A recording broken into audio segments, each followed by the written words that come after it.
All right, so we're diving deep today into some pretty significant news. You brought this CBS report from March 15th, 2025, and it's about U.S. strikes hitting Houthi targets over in Yemen. This feels like a big deal. Oh, yeah. No, this is absolutely a major development. It's a direct military response. President Trump ordered these strikes, and the report lays out that it was a direct response to, a string of Houthi attacks targeting American and other vessels. Trump's goal, as he's put it, is to put a stop to these attacks. And his words were overwhelming lethal force to do it. Overwhelming lethal force. That's pretty intense. And we see the immediate consequences right there in the CBS report, citing the Associated Press, at least 13 people killed and 9 wounded. It's a sobering reminder of the human cost of this kind of conflict. Absolutely. And those casualty figures are just initial reports. It really underscores the intensity of the strikes and, sort of hints at the potential for a much wider impact on the ground. Yeah, no kidding. Reading this, I mean, a ton of questions come to mind, right? Like, why now? Who exactly are the Houthis that the U.S. is targeting? What are the implications of this kind of action? So many potential ripple effects. So that's our deep dive today. Using all this information you've brought, let's break it down.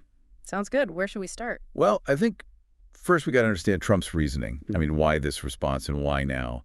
His statement on social media, which CBS mentions, seems like a good starting point, right? Absolutely. Yeah, his social media gives a pretty unfiltered look at his thought process. Yeah, I mean, the language he uses is pretty strong. He calls it an unrelenting campaign of piracy, violence, and terrorism aimed at, and I'm quoting here, American and other ships, aircraft, and drones. So he's really painting a picture of a serious threat, isn't he? He is. And by using terms like piracy and terrorism, it goes beyond just condemnation.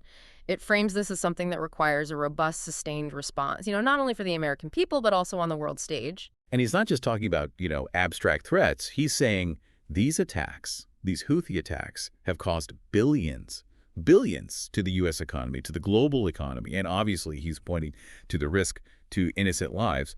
So it's not just military, it's economic too. Yeah. Is that a big part of justifying action like this? Oh, definitely. I mean, highlighting that economic impact, the threat to civilians, it just broadens the scope of the problem as he sees it. It's not just military interests anymore. It's global stability, trade. It becomes a much bigger issue. And then his final point, his direct message to the Houthis, your attacks must stop, starting today.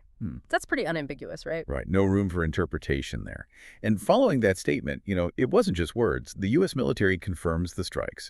CNTCOM, they even post a video right there on social media of a fighter jet. That's a very public display. Right. It's a visual confirmation. It says, we're not just talking, we've taken action, and we're showing you we did. It's a show of force and resolve. And this isn't necessarily the end, right? The CBS report quotes a U.S. official saying the Sanaa strikes are just the beginning. This campaign could go on for weeks. It all hinges on how the Houthis and how Iran react. That's a pretty big statement, suggesting a prolonged operation. It is. It suggests a willingness to engage in a longer campaign, and it also acknowledges that Iran's involvement, Iran's reaction, is a key factor. So let's shift gears a bit. Who are the Houthis, and what's motivating them to launch these attacks in the first place? Yeah. I mean, according to the CBS report, they claim it's about Israel's blockade of aid to Gaza, which of course brings the Israeli-Palestinian conflict right into the mix. Exactly, and that's crucial context. The Houthis are presenting this as a response to what they perceive as a humanitarian crisis, as an act of solidarity with Palestinians. And while that narrative is debated, it resonates with some, and it adds another layer to the whole situation. Yeah. The report also gives us some background on the Houthis themselves, right? They operate out of Yemen, but they've been backed by Iran for years, supplied, trained. That backing seems pretty crucial for them to carry out these kinds of attacks. What does that Iranian support actually look like? It's multifaceted. I mean, it's not just weapons, though that's certainly part of it. There's also training, tactics, strategy. Probably intelligence sharing, logistical support. It's a long-term relationship that's made them much more capable, allowing them to, project their power beyond Yemen, threaten international shipping. Interesting, because the report also points out that initially, after the Hamas attack back in October 2023, the Houthis were saying they would only hit ships linked to Israel, framing it as support for Palestinians. Yeah, I think that initial framing was likely a way to try to gain a little legitimacy, maybe avoid some of the broader international backlash. By focusing on Israeli-linked vessels, they could argue they were responding to a specific conflict, not just attacking global commerce. But now, according to the U.S., They're hitting ships with no connection to that Israel-Hamas war at all. So is that a change in their goals? Or maybe just a less precise approach to targets? It could be a few things. It's possible their initial claims were, well, more strategic than genuine. Maybe their real aim is to gain more influence in the Red Sea. It could also be a sign of, less control or a decision to really ramp up pressure on the international community. It's certainly lending weight to the U.S. argument that this is now indiscriminate targeting of global shipping. And this isn't the first time we've seen military action in this region, right? Right. The report mentions past strikes by the U.S., by Israel, by the U.K., all hitting Houthi-held areas. So there's a history of trying to counter them militarily. Right, and that context is important. These current strikes are part of a much longer period of instability and attempts to deter the Houthis. It raises the question of whether military means alone can truly solve this, especially since past actions haven't stopped the attacks completely. And the international reaction, it seems like that's going to be crucial here. The CBS report specifically mentions a phone call. Secretary of State Rubio talking with Russia's Foreign Minister Lavrov.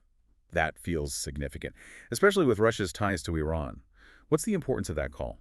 Oh, it's huge. Russia and Iran are close.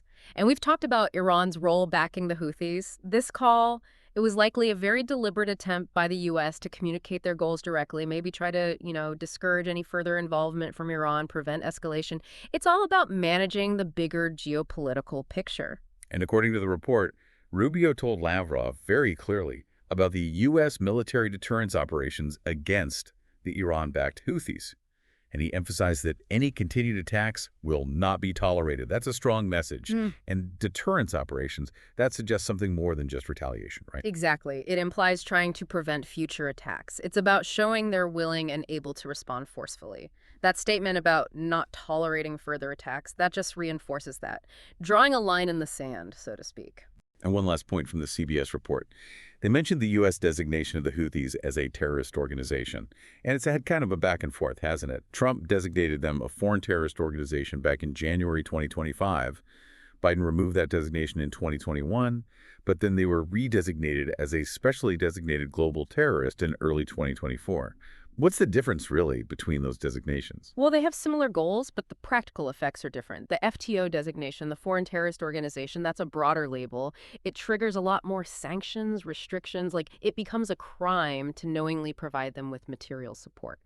The SDGT, the Specially Designated Global Terrorist, is more targeted. It focuses on specific people or entities, still carries big penalties, but it gives more flexibility for things like humanitarian aid. So these shifts, they probably reflect the U.S. trying to find that balance, applying pressure but not completely cutting off aid to the people in Yemen who need it. Okay, so big picture. Based on this CBS News report, the U.S. has taken pretty decisive action. Strikes against the Houthis in Yemen, a direct response to the attacks on shipping in the Red Sea. President Trump is saying, very clearly, this will continue until those attacks stop. The Houthis, who are backed by Iran, initially linked their actions to the situation in Gaza. But now the U.S. is saying their targets have expanded. It's all tied up in these really complex regional, global interests. Yeah, I think that's a great summary. The speed and forcefulness of the U.S. response, it's pretty notable. It might signal a shift in how they approach these situations going forward. It really makes you wonder what happens next. Will these strikes actually deter the Houthis? How will Iran respond? And what does this all mean for the stability of the Middle East, a region that's already facing so many challenges? Those are the big questions, tough questions. I mean, whether the strikes will actually stop the attacks, that remains to be seen. There's a real risk of escalation, both from the Houthis themselves and potentially from other actors. It's a very uncertain situation. It really drives home for everyone listening how interconnected our world is. Something happening in Yemen can disrupt global shipping, draw in major powers. It raises a fundamental question. In this world where everything's so connected, how do we understand those ripple effects? And how do we manage the consequences? Exactly. To really grasp what's at stake here, we need to dig deeper. Look at the history of the Houthi movement, the real-world impact these Red Sea attacks are having on global trade, and the U.S.'s own evolving strategy in the Middle East. This one news report, it really opens up so many avenues for exploration, for critical thinking. And that's the real value of these deep dives. It's not just about the headlines, it's about understanding the complexity, asking the right questions. Thanks for bringing this to our attention and for helping us unpack it all. Until next time. Thanks for having me. It's always a pleasure to dive into these complex issues.